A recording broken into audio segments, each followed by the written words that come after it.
Bueno, comenzamos. Hola a todos. Mi nombre es Isidro Fernández y soy fisioterapeuta en la Clínica Holistic de Madrid. Y luego también soy profesor en el grado de fisioterapia de la Universidad Complutense de Madrid. Y bueno, vamos a hablar de un webinar que es sobre el análisis biomecánico en la patología del hombro lanzador. Este webinar es un poco el resumen y un avance del seminario que doy dentro del máster de fisioterapia deportiva que organiza AMIR con la colaboración avalado por la Universidad de Udima. Y en él pues vamos a hablar de las principales características, tanto a nivel de fisiopatología, a nivel de biomecánica y a nivel también de tratamiento, diagnóstico y tratamiento de la patología en el hombro del lanzador. Es un webinar, yo creo que va a ser muy interesante porque todos tratamos pues pacientes que juegan a deportes de lanzamiento o deportes también de golpeo, por ejemplo, tenis, pádel, balonmano. Vamos a incluir también, bueno, aquí es menos frecuente aquí en España, béisbol. Al final, gran parte de esos deportes tienen una biomecánica en el gesto deportivo muy similar, ¿vale? Vamos a intentar analizarlo bien, qué cosas tenéis que tener en cuenta a la hora de la valoración y luego también del tratamiento. Si tenéis cualquier duda, tenéis ahí el chat. Veremos al final de la charla pues el turno de preguntas y iré respondiendo si hay alguna duda. Y bueno, vamos a comenzar. Este webinar, pues bueno, vamos a seguir un poco el guión que yo utilizo en el seminario dentro de este máster de fisioterapia deportiva con estos temas, ¿vale? Los resumiremos, sobre todo para que os resulte práctico en el día a día y que lo podáis aplicar desde mañana. Y bueno, vamos a comenzar con dos diapositivas que a mí me parecen fundamentales, que lo comprendáis. Y aquí, bueno, nos vamos a centrar en la patología del hombro del deportista, pero dentro de ese círculo inicial que vamos a ver, podría estar cualquier patología a nivel del cuerpo, y a nivel de rodilla, de cadera, de tobillo, etc. Vale, dentro de la patología del hombro, ¿qué cosas tenemos que tener en cuenta? No solo las cosas que pasan a nivel de la cintura escapular. Recordad, es una articulación, para mí, la más complicada porque es la que tiene más movilidad en el cuerpo, pero también la más bonita porque nos establece muchas relaciones con muchas estructuras del cuerpo y da una visión más holística, más global de cómo funciona el cuerpo y sobre todo a nivel en el deporte. Tenemos también el factor cervical dentro de la patología del hombro, fundamental a nivel neural, a nivel vascular. El tendón central, me refiero sobre una estructura aponeurótica que nos va a influir mucho en la postura sobre todo de toda la columna. También tendremos que tener en cuenta esa rigidez torácica que nos influye muchas veces en los movimientos del hombro, factor lumbopélvico y factor caderas. Eso es fundamental en el deporte. Y en el deporte es clave pues aprovechar toda la energía cinética que se establece desde la punta del dedo gordo del pie hasta que llegue a esa mano, a ese brazo, a la hora del lanzamiento. ¿Vale? Bueno, dentro de estas articulaciones y una circunstancia que nos puede pasar, pacientes que a lo mejor pues, mejoran y llega un momento en que se bloquean o llega un momento en que no terminan de recuperarse. A lo mejor alguno de estos apartados que vemos aquí en la diapositiva nos está fallando. A lo mejor ya no es solo valorar cómo están las articulaciones, cómo están los músculos relacionados, puntos gatillo que pueda haber a nivel del hombro, sino también el trabajo a nivel facial, el trabajo a nivel visceral también, y veremos esas conexiones que tienen las vísceras con la cintura escapular, sin olvidar también ese recorrido nervioso, ese recorrido vascular, y luego, por supuesto, ese trabajo a nivel de ejercicio terapéutico, de control motor en el hombro. Todas estas cosas tenemos que tenerlas en cuenta a la hora de un correcto abordaje de nuestro deportista.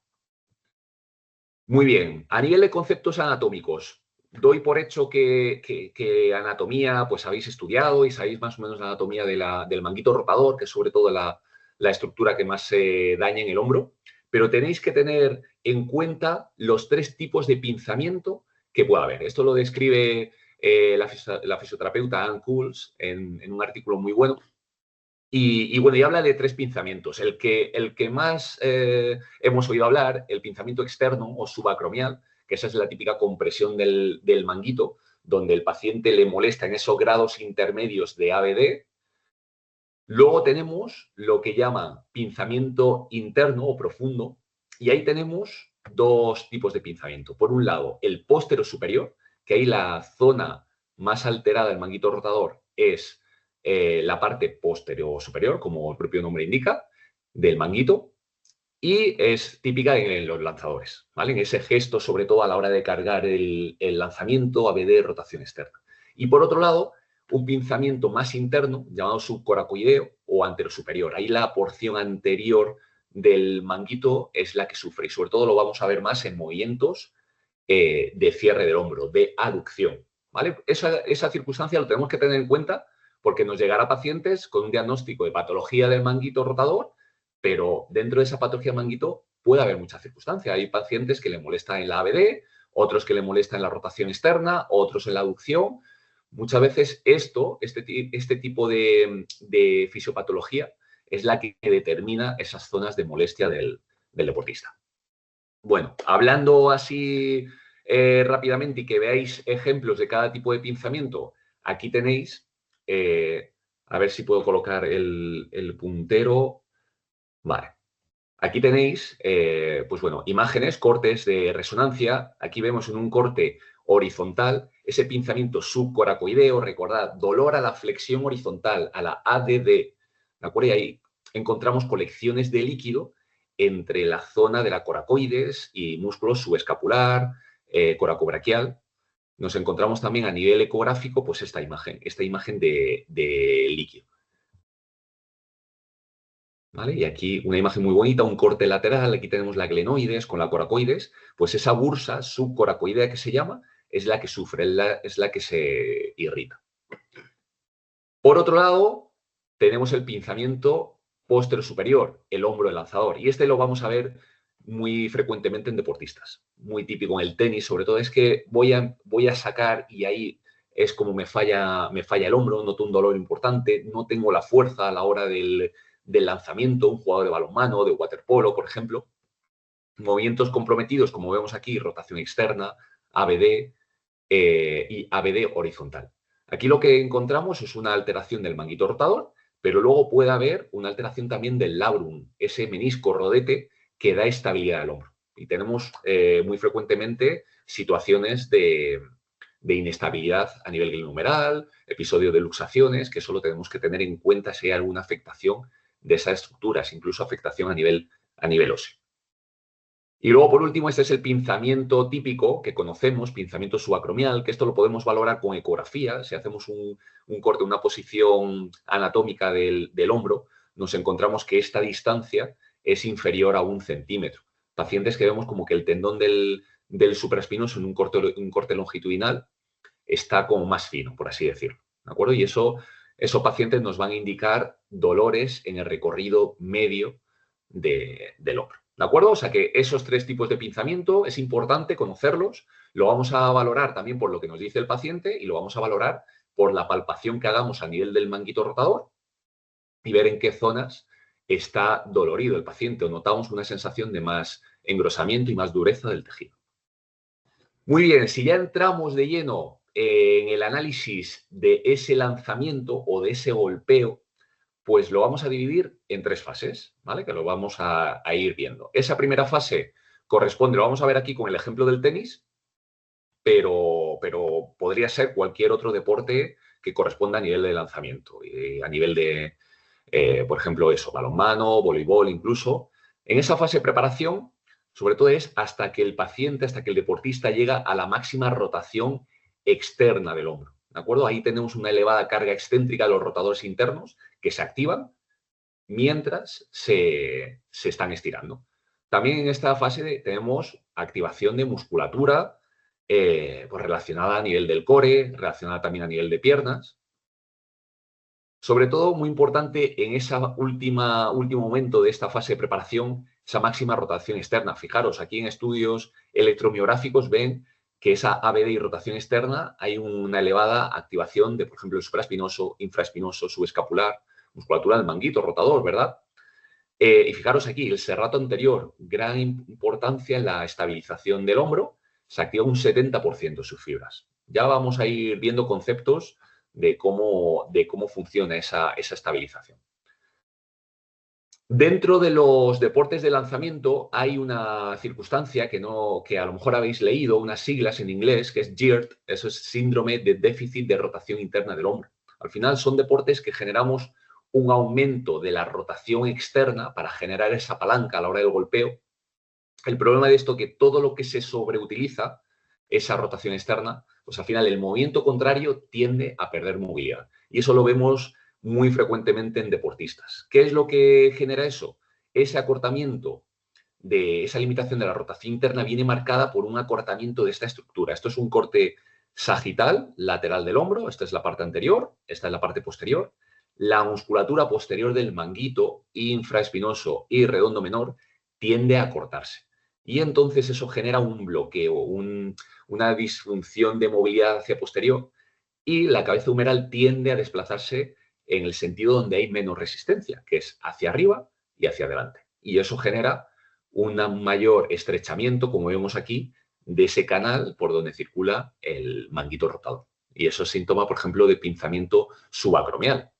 ¿De acuerdo? Por lo tanto, esa circunstancia la tenemos que tener en cuenta, esa valoración, como aquí vemos, valoración de la rotación interna del hombro, de la cápsula posterior, de esos músculos. Eso está muy relacionado y está muy estudiado, mucha evidencia científica, como vemos aquí en los estudios de abajo, a la hora de tanto la evaluación como luego el tratamiento. Por ejemplo, aquí el slipper stretch, técnicas de terapia manual que ayuden a elastificar esa zona posterior del hombro.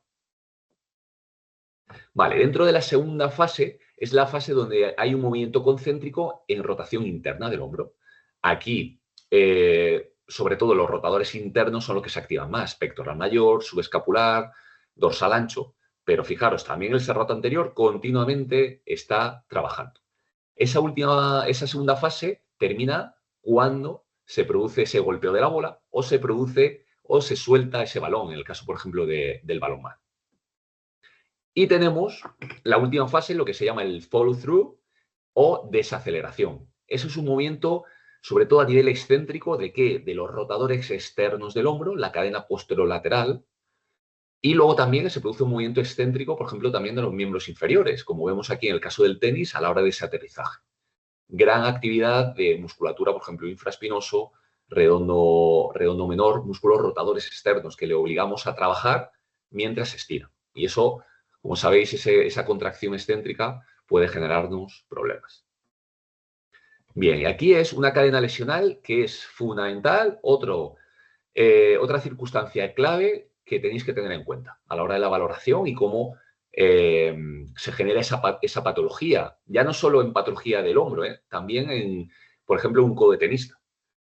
Cuando hay una limitación, como hemos hablado, de la rotación interna del hombro en ese gesto, en ese follow-through, fijaros aquí, Andy Roddick, un tenista, a la hora de ese movimiento de desaceleración, cuando hay una limitación de la rotación interna, ¿qué sucede? Como veis aquí, este hombro tiende a compensar. ¿Cómo se compensa?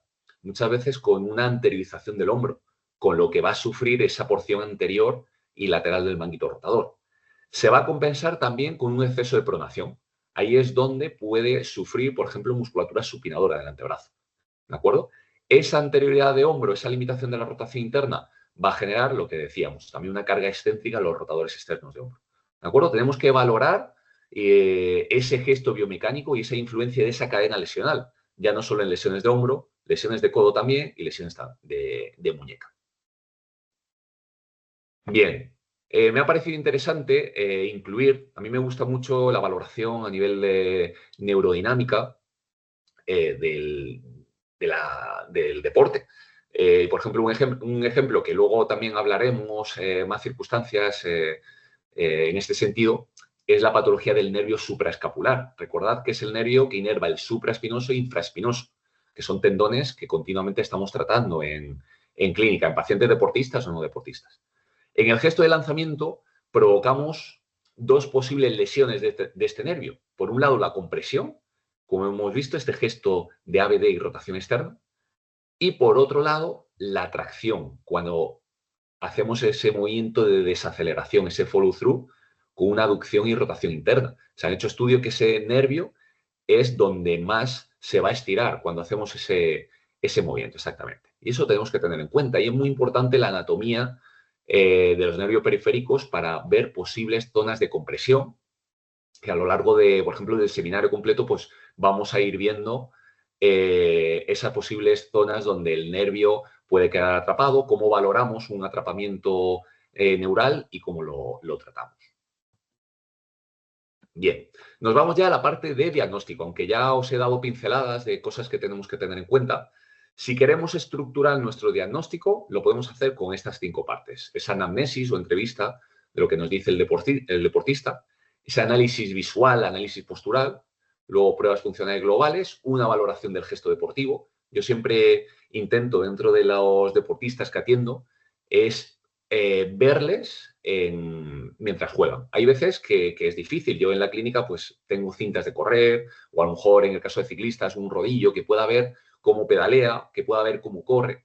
Sí que es cierto que a lo mejor me falta espacio y si no trabajáis a pie de pista con vuestros jugadores, pues bueno, una de las cosas que yo comento a los deportistas es que se graben, que alguien le grabe, pues, por ejemplo, lanzando, jugando al tenis, lanzando un balón, lo que sea, ¿vale? Porque eso nos va a dar pistas también en la visualización de qué puede estar pasando, ¿de acuerdo? Y luego, por último, veremos algunas pruebas de reposicionamiento facial que utilizo.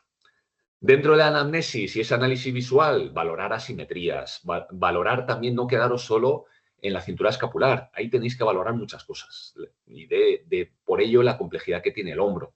Valora cómo respira. La caja torácica es fundamental también en patología cervical y en patología de hombro.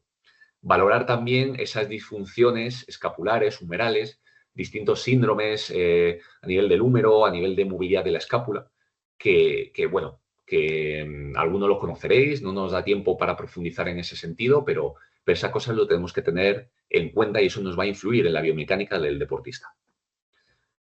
Luego, el ver el paciente con esa movilidad, ver la cantidad y la calidad a la hora de hacer los movimientos de ABD, de rotación externa, de rotación interna, valorar qué movimientos están afectados, porque no todos los pacientes, como hemos visto antes con los distintos tipos de pinzamiento, no todos los pacientes tienen dolor en los mismos gestos. Por eso es importante preguntar, valorar.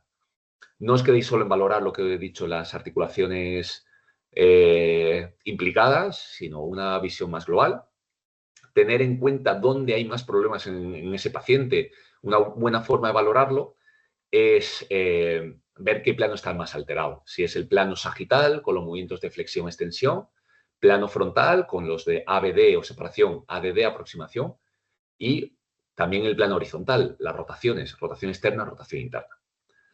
Tendremos que tener en cuenta los test neurodinámicos, nervios que nos pueden dar problemas, que están muy relacionados con cadenas miofasciales, como vemos aquí en la imagen. Por ejemplo, aquí tenemos nervio mediano, nervios, podemos hacer valoración, nervio radial, nervio cubital, que están muy asociados a patología en diferentes rangos de movimiento. Siempre tenéis que pensar, cuando nos llega un paciente a consulta y nos dice dónde tiene un dolor y en qué movimientos, tenéis que pensar qué nervio periférico puede estar dando problemas. ¿Vale? Aquí tenemos un ejemplo del nervio radial, un test que se utiliza, un test neurodinámico. ¿Vale? Y esos nervios, como vemos aquí en la imagen, una imagen ecográfica, tened en cuenta, por ejemplo, aquí el nervio mediano, nervio cubital. Este es el tabique medial del brazo. Tened en cuenta que esos nervios van acompañados con su paquete vasculo nervioso, con arteria, con vena. Y cuando hay una alteración de ese nervio, hay una alteración de la vascularización, de la sangre que lleva esa zona. Y luego también todo eso hay una relación a nivel aponeurótico, que luego hablaremos, y a nivel de septos y cadenas musculares. Bueno, y dentro de esas pruebas funcionales globales, ya no solo quedaros en esa valoración neural, abordad también esas cadenas miofasciales, porque cada nervio tiene una relación con una cadena. A mí esta diapositiva me gusta mucho y lo comentamos a lo largo del del curso y si habéis hecho alguna formación en cadenas musculares, en GDS, incluso en terapia miofascial, pues os hablarán de cadena anterolateral, cadena posterolateral. Cada cadena tiene una relación con un nervio. Cadena anterolateral con el nervio musculocutáneo, posterolateral influyen varios nervios en función del recorrido o el atrapamiento, la zona de atrapamiento que tenga ese paciente. Cadena anteromedial con el nervio mediano, posteromedial con el nervio cubital y luego ya cadenas centrales que ya influyen más pues la postura. Un tendón central influye el nervio vago, nervio frénico, que luego hablaremos como también nos puede dar problemas en el hombro, y una cadena posterior anterior más relacionada con tensión de la dura madre. Y eso nos relaciona el hombro desde la parte cervical a incluso a nivel sacro. Esas cosas es interesante y, por ejemplo, eso ya en medicina china también lo hablaban. Muchas de esas cadenas miofasciales tienen que ver con recorridos de los meridianos que decían en medicina china, meridiano de intestino grueso, en el caso del nervio radial, meridiano de pulmón, en el caso del nervio mediano. Es interesante también ese abordaje que se hace en medicinas tradicionales, que lo podemos extrapolar con disfunciones a nivel musculoesquelético. Bueno, si seguimos ese diagnóstico que os hablaba, el cuarto punto es lo que os decía, esa valoración del gesto deportivo, grabada a los pacientes, que o llevarles un día, les sacáis a un parque con una pelota, ver también cómo golpea, porque nos encontramos dentro del mundo del deporte diferentes estilos. No podemos comparar, por ejemplo, en el tenis, el drive que tenía Rafa Nadal con el que tenía Roger Federer. También eso nos puede dar pistas de dónde puede haber patología ahí incluso dentro de los diferentes deportes, ¿vale? Aunque vemos que a nivel biomecánico, por ejemplo, el vóley puede tener que ver con el balonmano a la hora de ese movimiento de preparación, ese movimiento de ABD y rotación externa. Es interesante el abordar. Incluso con el golf, el gesto del golf, también tenemos en el swing, tenemos un movimiento que se puede parecer a la imagen que tenemos aquí del jugador de balonmano a la hora de la preparación al golpe. Luego, el último punto que a mí me gusta mucho explicarlo es reposicionamiento fascial. Una vez que tienes toda la información, nos interesa ver, pues bueno, cómo mejoramos ese dolor del paciente. Imaginaros aquí, un paciente, un jugador de balonmano, con un dolor anterior en el hombro. Y ese dolor es justo en el movimiento de ABD y rotación externa, el movimiento de preparación a la hora del golpeo. Aquí podemos establecer reposicionamientos articulares o fasciales. Aquí lo que hago es una posteriorización de la cabeza humeral y vemos si hay un cambio en el dolor del paciente, una mejoría. Es muy importante saber esto. Si conseguimos esa mejoría, ya sabemos que nuestro tratamiento va a estar enfocado en mejorar, en este caso, esa anterioridad de la cabeza humeral. Esto mismo lo podríamos hacer con reposicionamientos a nivel de la escápula, a nivel incluso de columna vertebral. Bueno, se puede hacer de varias zonas. Yo aquí, dentro de reposicionamientos, por cuestión de tiempo, pues bueno, os comento este a nivel del hombro y luego os voy a comentar uno que me gusta mucho, que es el lift visceral, que es una reposición, le vamos a quitar tensión a la fascia visceral. Como vemos ahí, generamos presión debajo de las costillas y volvemos a comparar, es decir, pedimos el movimiento del paciente, el movimiento del hombro que le molesta sin hacer ningún estímulo y luego haciéndolo. Si generamos esa puesta en tensión, generamos esa presión en esta zona y vemos que hay un cambio a mejor en el movimiento doloroso del paciente, ya sabemos que esto está influyendo en el dolor del paciente. Y eso lo vemos muy frecuentemente en clínica. ¿Qué puede significar eso? Puede significar una disfunción del diafragma, puede significar tensión, adherencias a nivel del intestino, a nivel del hígado, que es una fascia que influye mucho en el hombro derecho, también el ángulo cólico izquierdo o estómago bazo en el hombro izquierdo. Nos va a dar información de qué zonas tenemos que tratar. Yo, por ejemplo, una de mis especialidades, que ha sido también a nivel de investigación en el caso de la patología de hombro, he hecho varios estudios y mi tesis doctoral, que tenemos aquí, ahí tenéis el título, era evaluar la influencia que tiene el tratamiento del músculo diafragma y a nivel del tratamiento visceral en pacientes con patología del hombro. Dentro de esos valoraba antes y después valoraba un protocolo de técnicas a nivel del diafragma, de quitar tensión a nivel del diafragma, y veía cómo muchos de estos pacientes mejoraban, sobre todo a nivel del dolor y sintomatología, movimientos de elevación y de rotación externa. Uno de los estudios que hicimos es este. Hicimos una revisión sistemática que era para comparar la influencia que tiene el nervio frénico en el dolor de hombro. ¿Qué nos encontramos?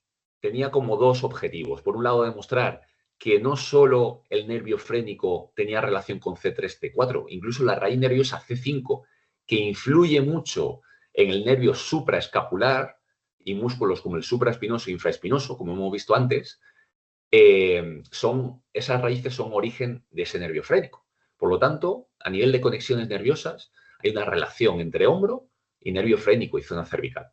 Y luego, por otro lado, encontramos 26 estudios que valoraban el dolor, la incidencia de dolor de hombro tras diversos tipos de cirugía. Por ejemplo, en pacientes intervenidos por toracotomía, a consecuencia de cáncer de pulmón, cualquier patología importante del hombro, veía que era muy frecuente en un 97% de pacientes, en los días posteriores a la cirugía, empezaban con un dolor de hombro. Y ese dolor mejoraba cuando había una infiltración del nervio frénico a nivel del diafragma. Veían como que esa sintomatología, esa escala de dolor bajaba muchísimo. Lo mismo pasaba con pacientes intervenidos por laparoscopia para operar, por ejemplo, vesículas biliares, o incluso en mamás operadas por cesárea. Hasta un 40% de chicas operadas por cesárea sufren dolor de hombro pues eso, en los días posteriores de la intervención. Y ese dolor mejoraba con esas infiltraciones de anestésicos en las inmediaciones del nervio frénico. Es curioso y eso nos demuestra que hay relación. Cuando un paciente se nos queja de dolor a nivel de esta zona, trapecios, territorio C4, territorio C5, ¿va a influir el diafragma? Por supuesto. ¿Va a influir el trabajo visceral que hagamos? Fundamental. Muy bien. Y aquí tenemos el otro estudio que publicamos, que es el que he hablado antes. Cómo un grupo de pacientes que le interveníamos con estas tres técnicas diafragmáticas mejoraban el dolor de hombro.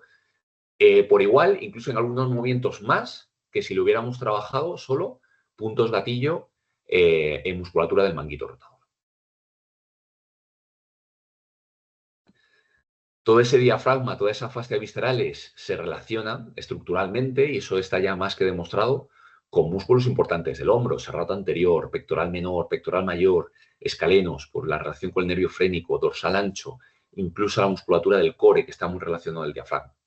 ¿Vale? Esta imagen es muy bonita para que veamos la conexión de los diferentes nervios. El nervio frénico tiene relación con el supraclavicular, supraescapular, con el nervio vago, subclavio, axilar. Bueno, nervios que nos encontramos mucha patología a nivel del hombro.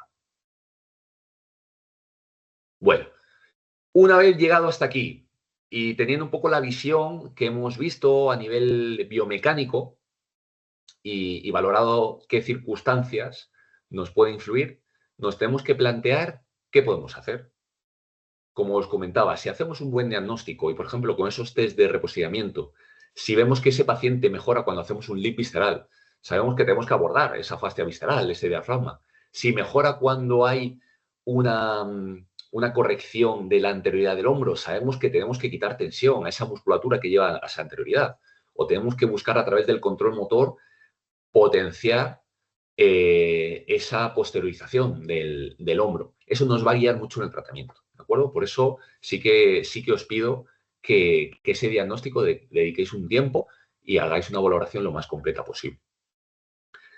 Zonas de tratamiento, por supuesto, la zona cervical, como hemos hablado antes con el tema del nervio frénico, influye. Y aquí tenemos pues la referencia de patrones que yo creo que casi todos conocéis, de dolor referido, de Travel y Simons, esos puntos gatillo que pueden, por ejemplo, los escalenos que vemos aquí, tienen un patrón de dolor referido muy extenso a la zona pectoral, zona anterior del hombro, incluso llega a la mano, zona posterior, zona interescapular, que también muchos pacientes, muchos deportistas de lanzamiento suelen tener problemas a este nivel y fijaciones de la charnela ahí. Es importante tratarlos, ¿de acuerdo? Toda esa zona de desfiladeros va a influir en la primera costilla, va a influir también el pectoral menor. Por ejemplo, hoy he tratado a un chico, a un nadador, que también dentro de la problemática de los nadadores a la hora sobre todo en el gesto del crawl, respiran cada 2 brazadas, suelen girar siempre la cabeza, en este caso, giraba siempre la cabeza hacia el lado derecho y tenía patología del hombro izquierdo, el manguito rotador izquierdo. Eso es muy frecuente. ¿Por qué? Porque al final generamos una asimetría. Al final los deportes de lanzamiento, incluyo la natación también por el gesto asimétrico en el crawl, genera una puesta en tensión excéntrica de toda esta cadena, de todos estos músculos escalenos, primera costilla, pectoral menor, y en este caso era importante dentro del tratamiento el valorar y el tratar esto. Hay que tener en cuenta estos nervios, que se llama el nervio supraclavicular. No confundirlo con el supraescapular que hemos visto antes, porque este viene del plexo cervical, de C2, de C3, y este, fijaros, inerva muchas de las zonas donde los pacientes suelen tener dolor, parte lateral, parte posterior y parte anterior. ¿De acuerdo? Todo ese trabajo que hagamos a nivel de esternocleido mastoideo, de trapecio, de escalenos, ese punto de ERP que se llama, son zonas importantes que luego le va a quitar mucha tensión neural y vascular al hombro. No olvidéis, en ese abordaje del manguito rotador, tratar esa zona cervical. Luego, otras zonas a nivel de cadenas miofasciales que tenemos que tratar. Esta es la fascia axilar. Esa fascia axilar, tanto a nivel posterior, nos va a influir mucho en los pacientes, sobre todo con el nervio radial, el nervio axilar, y también en la parte anterior, toda esa fascia clavipectoral, que esta imagen del libro de Cheito, pues lo podemos ver. Yo muchas veces comparo esta fascia clavipectoral, que se llama, como una cortina que cuelga de la clavícula, y aquí engloba músculos muy importantes también en los desfiladeros y a nivel neural. Engloba el subclavio, engloba el pectoral menor, incluso esa conexión que vamos a tener con el músculo diafragma y con toda la zona visceral. ¿De acuerdo? Este abordaje de toda esa fascia axilar, en este caso a nivel anterior y también a nivel posterior, como hemos visto antes, es fundamental para dar soltura y libertad del movimiento en los pacientes con patología del manguito rotador. Bien, dentro de técnicas que podemos hacer para trabajar esos septos, esos tabiques intermusculares, esas fascias, a mí me gusta mucho esa liberación de los septos. Yo comparo, al final, como si hubiera 2 fases. Localizo, en este caso, estoy tratando en la imagen el septo delto pectoral, que es un tabique intermuscular que une, en este caso, pectoral mayor con el deltoides anterior, y ahí es lo que vamos a colocar las manos longitudinal a ese tabique. ¿Vale? Vamos a hacer una fase de profundidad. Esto es como cuando tratamos, por ejemplo, los suboccipitales en la cabeza. Vamos a dejar que esa fascia se vaya liberando, se vaya relajando poco a poco, sin generar mucha tensión. ¿De acuerdo? Luego, después, vamos a buscar dentro de este tabique donde hay una restricción mayor en el movimiento. Si hacia distal, como vemos aquí, hacia el brazo, o también puede que sea hacia la clavícula. En la zona donde notemos más restricción, ahí nos vamos a quedar. ¿De acuerdo? Y ahí vamos a buscar esa fase de liberación, lo que llaman también los ingleses el unwinding facial o la liberación facial en temas de inducción. Pues son técnicas muy potentes, muy agradables, que lo podemos utilizar incluso en fases agudas de dolor, y nos va a liberar mucho, ya no solo esa fascia, nos va a liberar toda la musculatura que está asociada, en este caso, a ese tabique intermuscular. Y normalmente esos tabiques, como hemos visto con la imagen ecográfica que os he enseñado al principio de la charla, nos va a liberar esos nervios o esas arterias que puedan pasar por ahí. Esa misma técnica lo podríamos hacer, por ejemplo, aquí en la fascia posterior. Aquí tenemos ese músculo subescapular, incluso el dorsal ancho. También es una buena técnica que podemos hacer, incluso también si la acompañamos de una liberación, de un aumento de la movilidad del hombro. Son técnicas muy potentes para ganar movilidad y bajar dolor del paciente.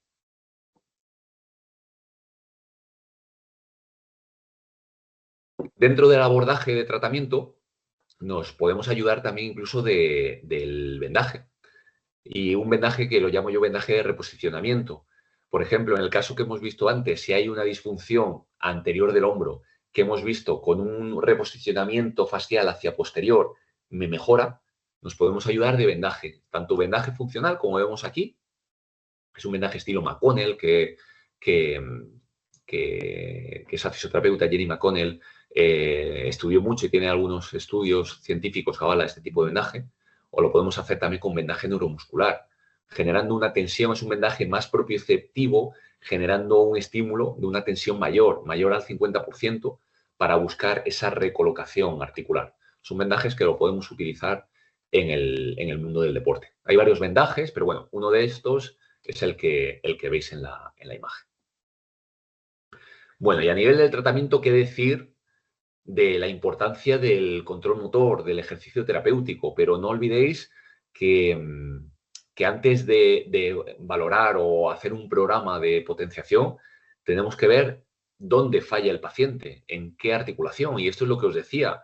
Dentro de nuestros deportistas es fundamental valorar no solo la rotación, no solo la movilidad de los hombros, hay que valorar la movilidad importante de las caderas, la movilidad a nivel de la columna vertebral, sobre todo esa charnela dorsolumbar. Eso lo tenemos que tener en cuenta en la valoración y en el tratamiento. Por ejemplo, test de movilidad, aquí vemos, de rotación externa, o valorar la limitación de la rotación interna de la cápsula posterior, que hemos hablado antes. ¿Vale? También tenemos que buscar esas disfunciones a nivel de rotación de columna, tanto a nivel homolateral como contralateral al gesto de lanzamiento, y valorar la movilidad de rotación de la cadera. Muchas veces nos encontramos limitaciones en la rotación interna en deportistas de lanzamiento. Bien. E incluso a mí me ha parecido interesante poneros este estudio que es relativamente reciente, donde en jugadores de béisbol ven que una limitación de la flexión dorsal de tobillo, que es un parámetro biomecánico que yo le doy mucha importancia en patología de rodilla, de cadera, incluso en este estudio valoran que pacientes con limitación de la dorsiflexión de tobillo en la pierna trasera, en jugadores de béisbol, se asocia como un factor de riesgo en estudios prospectivos que han visto de deportistas que luego generan lesiones del hombro y lesiones del codo. ¿Cómo influye en ese bloqueo de esa cadena cinética? ¿Vale? Cuando hay una limitación de la dorsiflexión de tobillo, nos va a repercutir en la cadera. Normalmente tenemos una limitación en la extensión de cadera, una alteración en la rotación de cadera, y eso va a hacer que otras articulaciones tengan que sobresolicitarse. Y la principal damnificada va a ser el hombro o incluso la patología lumbar. Por eso, esa visión global que tenemos que hacer en nuestro deportista nos va a resultar de mucha ayuda y nos va a dar calidad. A lo mejor igual no es fundamental en esa primera sesión que veamos al paciente, pero lo tenemos que tener en cuenta a la hora del deportista, ya no solo a nivel de tratamiento, sino a nivel de prevención, en el caso que podamos trabajar con deportistas en esas fases. En el caso del control motor, ejercicio terapéutico, podemos dividir el trabajo que hacemos en estos tres apartados. Lo primero que tenemos que tener en cuenta es dar flexibilidad a ese tejido, ese stretching del tejido blando, de esas fascias que hemos visto antes que pueden alterarse. Pues una fascia clavipectoral, una tensión en la cápsula posterior del hombro, eso lo tenemos que trabajar y decirle al paciente cómo hacerlo. Lo segundo que tenemos que tener en cuenta es la activación del core, la activación postural. Y dentro de ese core también yo le doy mucha importancia a la activación de los multífidos, que nos va a promover esa elongación axial a nivel de la columna, quitándole tensión a nivel neural a toda la zona cervical y buscando también la activación de la musculatura estabilizadora de la escápula. Eso es fundamental antes de hacer cualquier ejercicio del hombro, y eso le insisto mucho yo a mis deportistas. Y luego la tercera fase es un poco más enfocada a ese trabajo de activación muscular, de fortalecimiento muscular, que este a su vez lo podemos dividir en tres apartados.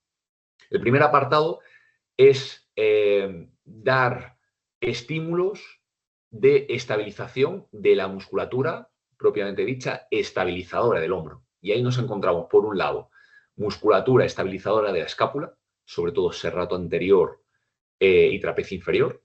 En este test se le llama, lo que le decimos al paciente es que se coloque la punta del dedo en la coracoides y que huya de su dedo.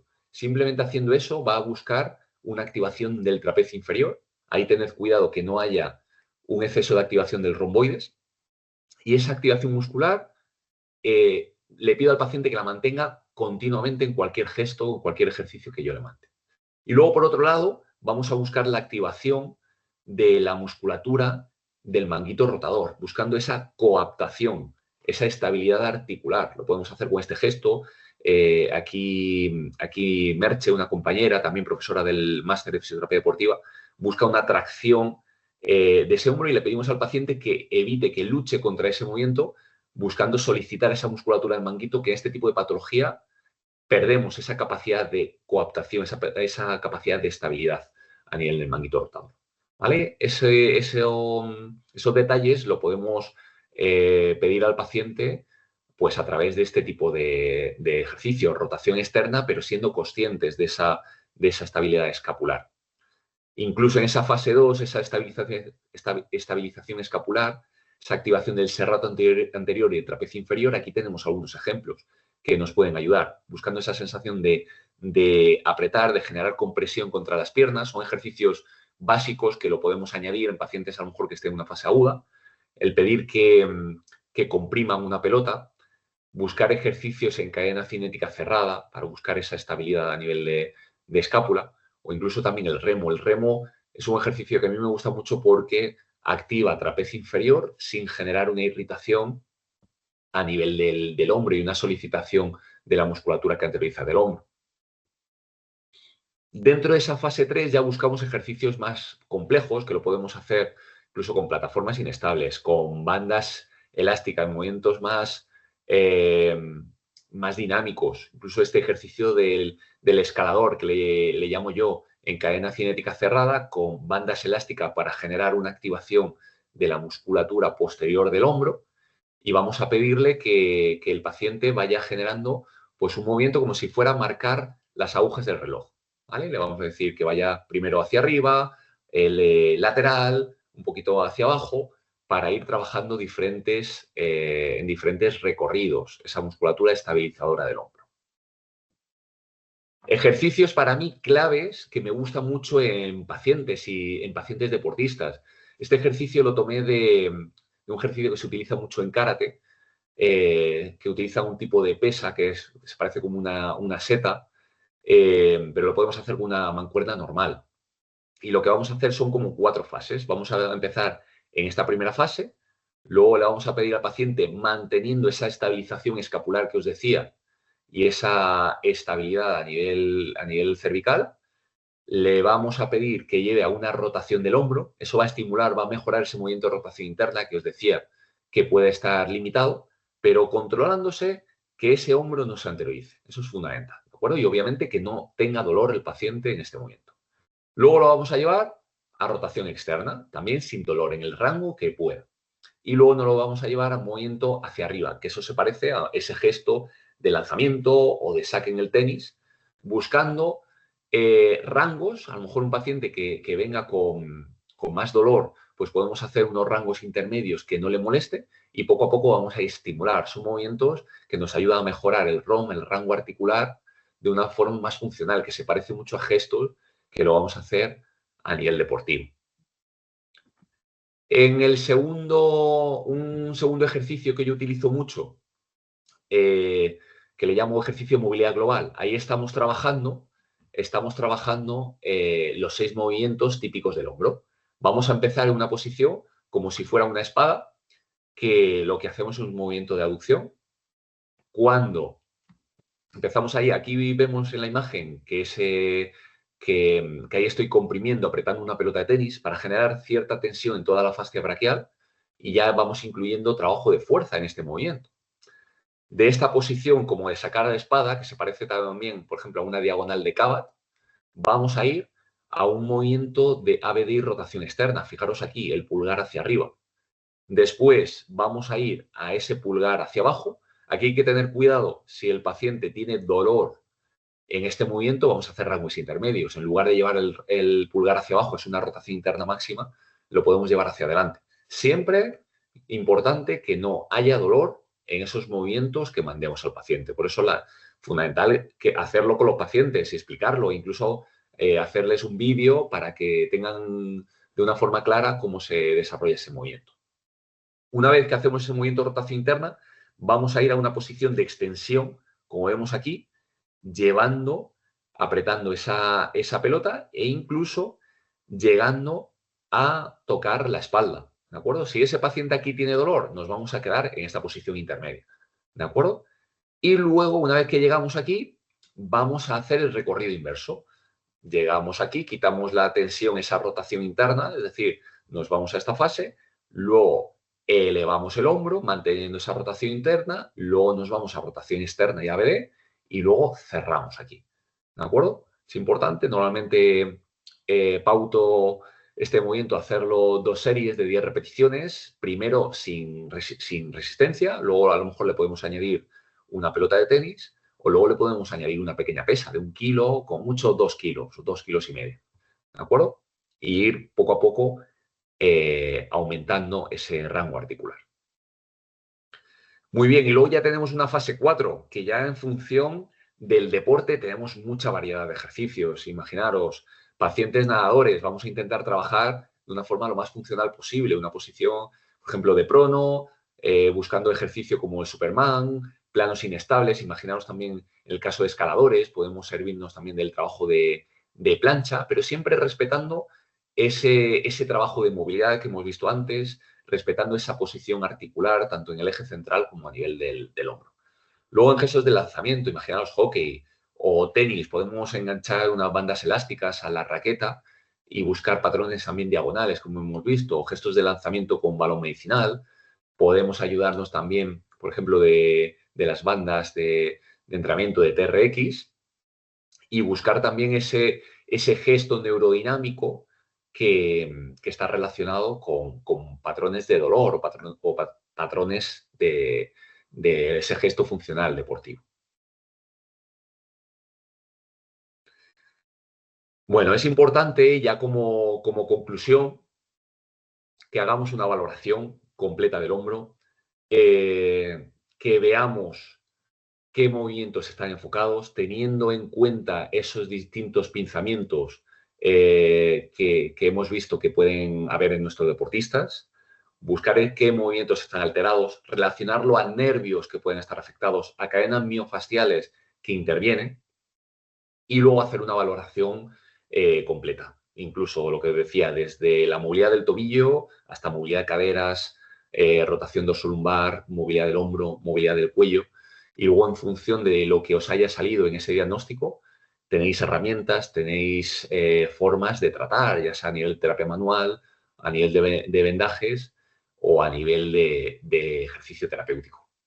Con este webinar os he querido hacer un resumen un poco de todo lo que vemos en un fin de semana dentro del máster de fisioterapia deportiva. Yo, por ejemplo, también doy esa parte de análisis biomecánico de lanzamiento a nivel de miembro superior y luego análisis biomecánico en patología de miembro inferior, donde abordamos el running, patología de ciclistas y también patología de fútbol. Bueno, pues espero veros pronto. Aquí tenéis mi contacto. Cualquier duda que tengáis, podéis aprovechar el chat o me podéis escribir y yo con gusto os contesto. ¿Vale? Muchas gracias por vuestra atención, por vuestra presencia y quedo a vuestra disposición para cualquier duda.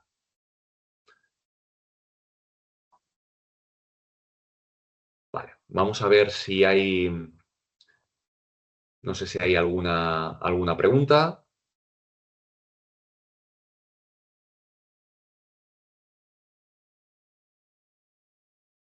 Vale, yo creo que no hay ninguna pregunta.